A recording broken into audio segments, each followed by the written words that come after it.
आज हम लोग पढ़ेंगे अध्याय 6 ज्यामितीय निर्देशांक। ज्यामितीय निर्देशांक के बारे में पढ़ेंगे। तो ज्यामितीय निर्देशांक क्या होता है? तो ज्यामितीय निर्देशांक का मतलब होता है कि कोई भी वस्तु या कोई भी चीज़ किस जगह पे स्थित है, इसका हम लोग क्या करेंगे, परफेक्ट जानकारी प्राप्त किस प्रकार से कर सकते हैं, ये हमें ज्यामितीय निर्देशांक से पता चलता है। तो इसमें एक रेने देकार्ते नाम का एक गणितज्ञ था। उसने क्या किया, एक समतल पर दो रेखाएं खींची, एक आड़ी और एक ठाड़ी, है ना, जिसे माना ये वाला को एक्स अक्ष माना, जिसमें एक्स और एक्स डैश थे, ये था वाई और ये वाई डैश। ये जो ऊर्ध्वाधर है इसको बोलते हैं क्षैतिज। दो रेखाएं खींची, है ना, एक एक्स अक्ष कहलाया, एक वाई अक्ष। अब ये दोनों यहाँ जहाँ पे दोनों एक दूसरे को काटते हैं वहाँ को माना मूल बिंदु। तो मूल बिंदु का निर्देशांक होता है 0 0। ये याद रखेंगे आप लोग, है ना। ये जो मूल बिंदु का निर्देशांक क्या होता है, 0 0। अब ये जो 0 0 लिखा हो, इधर का मान हमेशा एक्स का रहता है और इधर का मान हमेशा किसका रहता है, वाई का रहता है। अब इसमें जैसे ये दोनों को एक दूसरे को खींचा गया, तब ये 4 भाग में बढ़ गए, जिसको बोलते हैं चतुर्थांश, है ना। तो ये वाला भाग हमारा प्रथम चतुर्थांश कहलाता है, ये वाला भाग द्वितीय चतुर्थांश, ये वाला भाग हमारा तृतीय चतुर्थांश और ये कहलाता है हमारा चतुर्थ चतुर्थांश।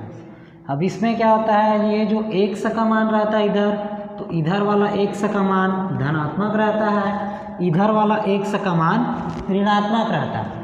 उसी तरह से y के लिए ऊपर वाले का मान धनात्मक रहता है और नीचे वाले का मान ऋणात्मक रहता है। अब इसमें हम लोग को ये देखना है, ये वाला पहला चतुर्थांश जो है, इसमें क्या क्या है, y का भी मान धनात्मक, x का भी मान धनात्मक।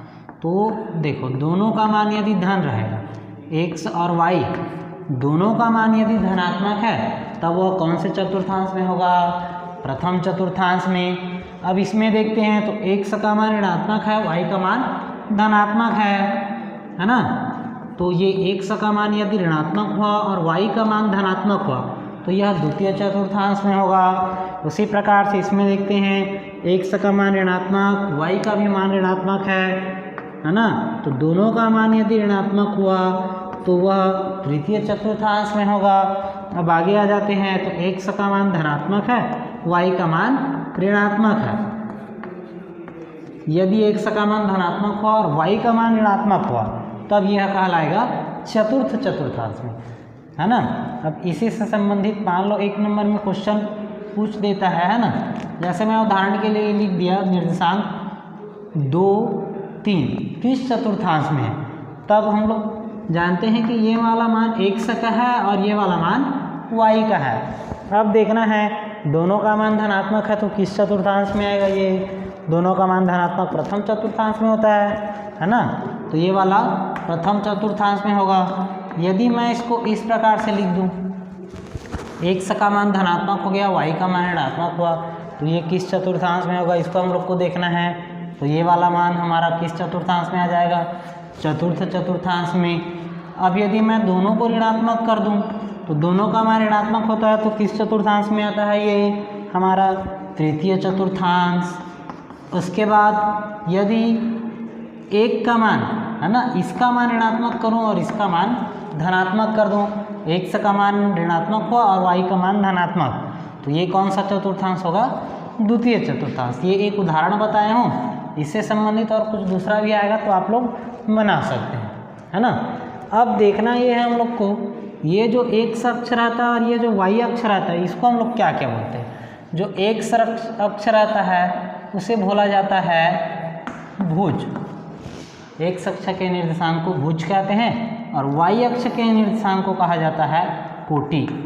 ये याद रखेंगे ना, x अक्ष के निर्देशांक को भुज और y अक्ष के निर्देशांक को कोटि कहते हैं। इसमें अब एक चीज़ और सीख लेंगे हम लोग, ये जो मान है हमारा, इधर धनात्मक एक साइड और एक साइड हमारा क्या रहता है, ऋणात्मक मान रहता है। जैसे इधर 1 2 3, इधर ऋण 1 ऋण 2 ऋण 3, इधर 1 2 3, ये धनात्मक वाला मान इधर रहेगा हमारा 1 2 ये 3, ये ऋणात्मक मान है ना हमारा।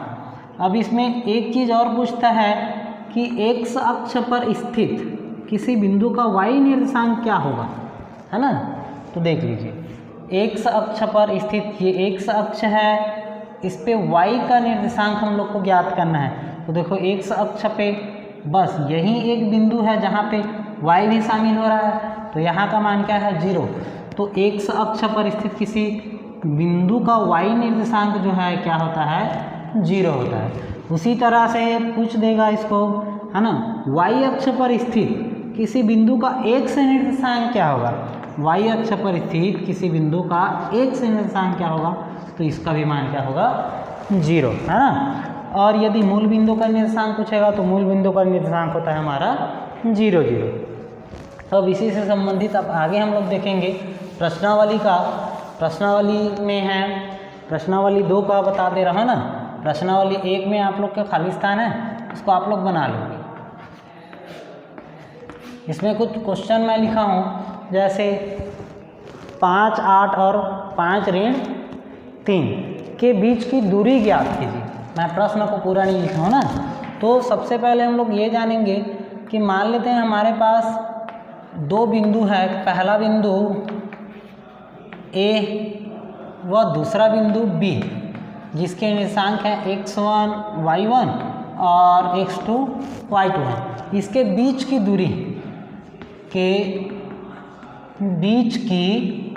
दूरी का जो सूत्र रहता है, जैसे A और B है तो A भी बराबर हम लोग लिखेंगे करनी में x2 माइनस x1 पूरे का वर्ग धन y2 माइनस y1 पूरे का वर्ग, ये हमारा सूत्र होता है। इसी के आधार पे हम लोग ये वाला जो प्रश्न है उसको हम लोग बनाएंगे। इसमें पहला प्रश्न दिया हुआ है 5 और 8, तो जिसको हम लोग क्या मान लेंगे A मान लेंगे, वो दूसरा बिंदु हमारा क्या रहेगा 5 ऋण 3, ठीक है। यहाँ हम लोग लिखेंगे, यहाँ x1 बराबर क्या लिख सकते हैं 5, y1 बराबर 8, x2 बराबर 5, y2 बराबर ऋण 3। अब दूरी ज्ञात करना है, तो दूरी ए भी बराबर सूत्र होता है हमारे पास करनी में x2 माइनस x1 पूरे का वर्ग धन y2 माइनस y1 पूरे का वर्ग। इसमें मान को रख देते हैं हम लोग, तो यहाँ हो जाएगा हमारा x2 का मान है 5 ऋण x1 का भी मान 5, ये करनी में रहेगा ना, धन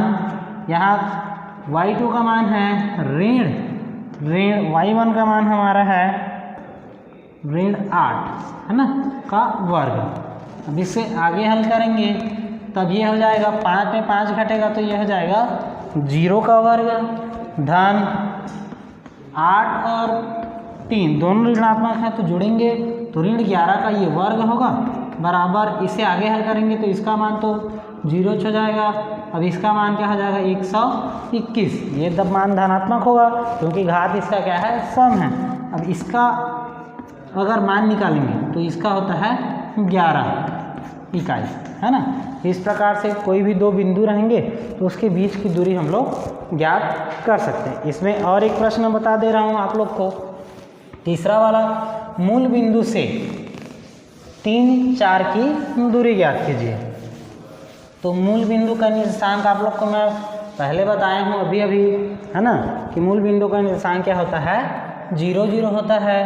तो यहाँ लिखेंगे मूल बिंदु, है ना, A मान लेंगे उसको इतना, और दूसरा बिंदु B 3 4 की दूरी, इन दोनों के बीच की दूरी के लिए हम लोग फिर से वही सूत्र लगाएंगे। A B बराबर करनी में x2 माइनस x1 पूरे का वर्ग धन y2 माइनस y1 पूरे का वर्ग। अब आगे हम लोग यहाँ सीधा एक स्टेप है ना, यहाँ पे हम लोग को लिखना है, यहाँ x1 बराबर 0, y1 बराबर 0, x2 बराबर 3, y2 बराबर 4। इस मान को इसमें रखेंगे तब ये हो जाएगा हमारा 3 ऋण 0 का वर्ग धन 4 ऋण 0 का वर्ग। अब आगे इसको हल करेंगे तब ये वाला मान हमारा हो जाएगा 3 का वर्ग धन 4 का वर्ग बराबर ये होगा हमारा 9 धन 16 बराबर करनी 25। करनी 25 का मान हमारा होता है 5 इकाई। इसी प्रकार से और भी प्रश्न रहेंगे तो उसे आप लोग बनाओगे। अब अगला देख लेते हैं प्रश्नावली 2 का 5वां प्रश्न है। इसमें है y अक्ष पर स्थित किसी बिंदु के निर्देशांक ज्ञात कीजिए जो बिंदुओं 5 ऋण 2 व 3 4 से क्या है समदूरस्थ है। तो यहाँ पे एक बात दिया गया है कि y अक्ष पर स्थित कोई बिंदु, तो मैं आप लोग को ये नहीं बता पाया था, ये हमारा y अक्ष है और ये हमारा क्या है x अक्ष है। तो यहाँ पे जो मूल बिंदु रहता है ये है ना, यहाँ से अगर पूछेगा कि y अक्ष पर स्थित कोई बिंदु बोलेगा तो y अक्ष पर स्थित कोई बिंदु का निर्देशांक होता है 0 और y, अर्थात x का मान क्या हो जाएगा 0 और y का मान y, है ना। अब उसी तरह से अगर पूछेगा कि x अक्ष पर स्थित कोई बिंदु का निर्देशांक पूछेगा तो यहाँ पे क्या हो जाएगा x का मान लिखेंगे और y के मान को क्या करेंगे 0। ध्यान देना है ना, y अक्ष पर स्थित किसी बिंदु का निर्देशांक 0y और x अक्ष पर स्थित किसी बिंदु का निर्देशांक क्या होगा x 0। ठीक है ना। तो अब इस हिसाब से हम लोग इसको बनाएंगे। तो यहाँ बोला है कि y अक्ष पर स्थित किसी बिंदु के निर्देशांक ज्ञात कीजिए, तो हम लोग हल करके लिखेंगे। माना हम जानते हैं कि है ना, हम जानते हैं कि y अक्ष पर स्थित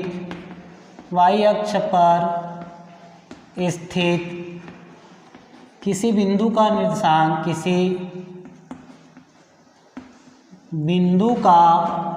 निर्देशांक क्या होता है, अभी बताया था क्या 0y होता है ना। अब हम लोग लिखेंगे अतः माना कि बिंदु P, इसको हम लोग P मान लेंगे ना, P 0y बिंदुओं, पहला वाला को A मान लेते हैं, बिंदुओं 5 ऋण 2 और दूसरा बिंदु को क्या मानेंगे B 3 4 से समदूरस्थ है,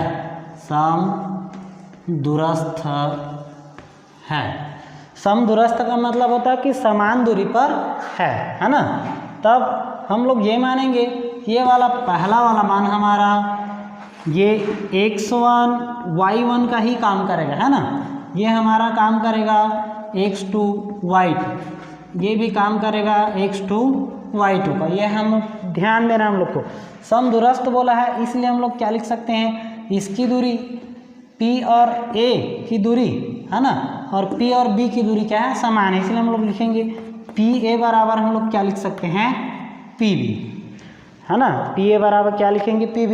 अब PA मतलब इसको और इसको हम लोग को देखना है, इन दोनों के बीच की दूरी। तो दूरी के लिए हमारे पास सूत्र होता है, क्या होता है बताओ, x2 माइनस x1 का वर्ग धन y2 माइनस y1 का वर्ग। इसके लिए भी ऐसे ही होगा, है ना, x2 माइनस x1 का वर्ग धन y2 माइनस y1 का वर्ग। ये आप लोग को मैं सूत्र लिख दिया, है ना। अब इसी में मान को रखते जाएंगे। देखो सबसे पहला PA के लिए बस इन दोनों को देखना है, उसको भूल जाना है ना अभी हम लोग को। तो PA मतलब इसमें x1 का मान क्या है 0, x2 का मान क्या है 5, तो यहाँ पे हम लोग क्या लिखेंगे 5 ऋण 0 का वर्ग। अब इसके बाद y2 ऋण y1, तो यहाँ पे y2 का मान कितना है ऋण 2 और y1 का मान कितना है हमारे पास ऋण y का वर्ग। ठीक, अब आगे इसमें अब ये वाला को देखना है और ये वाला को देखना है ना, बी वाला को। ए वाला को हम लोग को भूल जाना है, पी और बी वाला को देखेंगे तो क्या हो जाएगा, यहाँ पे x2 का मान कितना है 3, तो यहाँ रख देंगे 3। x1 का मान क्या है 0। अब y2 का मान क्या है हमारे पास 4, y1 का मान क्या है y। तो ये इस प्रकार से हो गया है ना हमारा। अब ये दोनों क्या है करनी है। अब क्या करेंगे, दोनों पक्षों का वर्ग करने पर, दोनों पक्षों का वर्ग करने पर, यदि हम लोग दोनों पक्षों का वर्ग करेंगे तो ये करनी जो है वो हट जाएगा। तब यहाँ पे क्या बचेगा, 5 का वर्ग 0 घटाएंगे। तो अब इसको हम लोग लिखना चाहें तो ऐसे भी लिख सकते हैं, ऋण 1 का वर्ग, और यहाँ पे ऋण हटा के 2 धन क्या कर सकते हैं, इसको y कर सकते हैं ना, ये ऋणात्मक वाला मान को हटाने के लिए ये भी वर्ग हो जाएगा। बराबर ये वाला मान होगा हमारा 3 का वर्ग धन 4 ऋण y का y पूरे का वर्ग, इस प्रकार से होगा मान, है ना। अब इसके बाद हम लोग क्या करेंगे, इसका मान निकालते जाएंगे तो ये हो जाएगा 25 धन इसका मान। देखो ये ऋण 1 यहाँ से बाहर निकाले है ना, तो वर्ग है, तो ये वाला ऋण वाला क्या हो जाएगा, धन बन जाएगा, है ना। तो 1 का वर्ग 1 ही होगा। अब इसको भूल जाते हैं। अब ये हो जाएगा हमारे पास a धन b पूरे का वर्ग का सूत्र क्या होता है, तो a का वर्ग धन 2 गुणित a गुणित b, है ना। ये वाला मैं आप लोग को सूत्र बताते जा रहा हूँ ना, a का वर्ग धन 2a और ये b धन b का वर्ग, इसका मान होगा 9। उसी प्रकार से इसको बोलेंगे तो ये क्या होगा, a का वर्ग ऋण हो जाएगा, यहाँ पे ऋण है तो क्या होगा 2 गुणित a गुणित b, ये b का काम कर रहा है, धन y का वर्ग। अब आगे इससे हल करेंगे, आगे देखते जाइए। तो ये वाला मान हो जाएगा हमारा 25 धन 4 और ये 2 दूनी 4 y धन y का वर्ग। इधर हल करते हैं तो ये हो जाएगा 9 धन 4 चौक 16 ऋण 8 y धन y का वर्ग। दोनों पक्षों में y का वर्ग है। अगर एक को इधर पक्षांतर करें तो धनात्मक और ऋणात्मक होकर दोनों क्या हो जाएंगे, कट जाएंगे। तो यहीं से हम लोग सीधा उसको कटा सकते हैं। अब इसको जोड़ेंगे तो ये क्या हो जाएगा 29 धन 4y और ये हो जाएगा 25 ऋण 8y। अब 8y को इधर ले जाते हैं, उसको उधर ले जाते हैं तो 4y धन क्या हो जाएगा 8y बराबर 25। ये धन 29 है, इधर जाके क्या हो जाएगा ऋण 29। अब इसे क्या करेंगे, इन दोनों को जोड़ देंगे, दोनों का मान धनात्मक है तो 12y बराबर ये घटेगा, बड़ा वाला ऋणात्मक है इसलिए ऋण, और 29 में 25 जाएगा तो 4। अब उसके बाद y बराबर लिखेंगे तो ऋण 4/12, तब y बराबर हो जाएगा ये ऋण 1/3। यहाँ y का मान निकल गया। अब उसका क्या बोला था कि निर्देशांक पूछा था, y अक्ष पर स्थित उस बिंदु का निर्देशांक, है ना। अतः करके हम लोग लिख सकते हैं, अतः अभीष्ट निर्देशांक क्या होगा, यहाँ पे 0y था तो यहाँ पे क्या लिखेंगे 0 ऋण 1/3 होगा। इसी प्रकार से और भी क्वेश्चन है प्रश्नावली में, उसे आप लोग बनाओगे।